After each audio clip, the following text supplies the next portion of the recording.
আপনি যদি আপনার ভাগ্যের পরিবর্তন চান তাহলে একটু খেয়াল রাখবেন, দুর্গাপুজো চলাকালীন যদি আপনার বাড়িতে এই 8টি প্রাণী আসে তাদেরকে কিন্তু ভুল করেও আপনি তাড়িয়ে দেবেন না। অবশ্যই মনে রাখবেন, এই প্রাণীগুলোকে যদি আপনি তাড়িয়ে দেন তাহলে আপনার ভাগ্যের চাকা পরিবর্তন হবে ঠিকই, কিন্তু ভালো দিকে নয়, অশুভ দিকে পরিবর্তন হবে।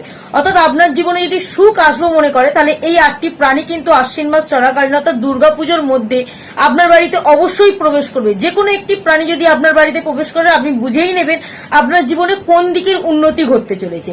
অবশ্যই মাথায় রাখবেন, এই দুর্গাপুজো চলাকালীন আপনার বাড়িতে যদি মৌমাছি এসে হাজির হয়, মৌমাছি কিন্তু আমাদের জীবনে শুভ প্রভাব আনে। অর্থাৎ মৌমাছি কিন্তু আমাদের জীবনে অমৃত বয়ে আনে, অর্থাৎ অমৃত আমাদের জীবনে ঢেলে দেয়। তো যে জীবনে অমৃত ঢেলে দেয় সেই জীবনে কিন্তু কখনো অশুভ প্রভাব পড়ে না। তাই মৌমাছি যদি আপনার বাড়িতে আসে আপনি বুঝেই নেবেন আপনার জীবনের নেতিবাচক প্রভাব আস্তে আস্তে কাটতে শুরু করছে এবং ইতিবাচক শক্তি কিন্তু আপনার মধ্যে বা আপনার সংসারের মধ্যে প্রবেশ করছে। এছাড়াও আপনার সৌভাগ্য বৃদ্ধি পাবে, অর্থের দিকের উন্নতি বৃদ্ধি পাবে।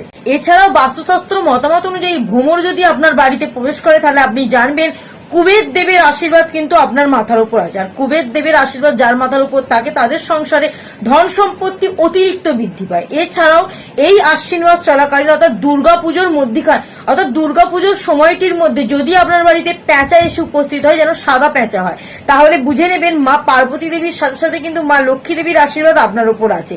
শাস্ত্র মতে বলা হয়েছে আমাদের বাড়িতে যদি টিকটিকির আগমন হয় অর্থাৎ আনাগোনা করে যদি টিকটিকি, তাহলে কিন্তু সেই টিকটিকিকে আপনি ভুল করেও তাড়িয়ে দেবেন না। কারণ আমরা জানি টিকটিকি হচ্ছে শুভ প্রতীক। যে সংসারে টিকটিকি থাকে সেই সংসারে কিন্তু কখনো অর্থের অভাব হয় না। এছাড়াও শুধু অর্থ কেন, আপনার সম্পত্তি ধন সম্পত্তি বাড়তে পারে এবং যে কোনো কাজ কিন্তু আপনার জীবনে শুভ হয়। অর্থাৎ যে কোনো কাজে যাওয়ার সময় যদি আপনি টিকটিকি দর্শন করে যেতে পারেন তাহলে কিন্তু খুব শুভ প্রভাব আপনার জীবনে পড়ে। এই কারণে আশ্বিন মাস চলাকালীন যদি আপনার বাড়িতে টিকটিকি থাকে অথবা টিকটিকি আনাগোনা করে তাকে কখনো মেরে ফেলবেন না বা তাড়িয়ে দেবেন না। আপনি জানবেন আপনার জীবনে শুভ প্রভাব পড়তে চলেছে। অথবা আপনার বাড়িতে যদি প্রতিদিন টিকটিকি আপনি দর্শন করতে পারেন, এটাও কিন্তু আপনার জীবনে শুভ প্রভাব আনতে পারে। এছাড়াও অনেকে দেখবেন সকালবেলা কুকুর এসে প্রবেশ করে সে কুকুরকে তাড়িয়ে দেয়, কিন্তু আপনি জানেন কুকুর যদি আপনার বাড়িতে প্রবেশ করা সে যদি শান্ত স্বভাবের হয় তাহলে বুঝেই নেবেন যে আপনার জীবনে যে কোনো কাজ কিন্তু খুব শুভ হবে। অর্থাৎ কুকুর কিন্তু খুব প্রভুভক্ত হয়, আর কুকুর কিন্তু আমাদের জীবনে খুব শুভ প্রভাব আনতে পারে। তাই কুকুর বাড়িতে এলে অবশ্যই তাকে রুটি খেতে দেবেন, তবে বাসি না কিন্তু। তো রুটি খেতে দেবেন বা যে কোনো কিছু জিনিস খেতে দেবেন, তাহলে কিন্তু জীবনে ভালো প্রভাব পড়বে। এছাড়াও আপনি যদি দেখতে পান পিঁপড়ে, কালো পিঁপড়ে এই আশ্বিন মাস চলাকালীন আপনার বাড়িতে প্রবেশ করছে তাহলে কিন্তু জানবেন আপনি ঋণ মুক্ত হবেন। এছাড়াও যদি কালো পিঁপড়েতে ডিম নিয়ে আপনার বাড়িতে প্রবেশ করে তাহলে আপনার অর্থের দিকের উন্নতি আস্তে আস্তে বৃদ্ধি পাবে।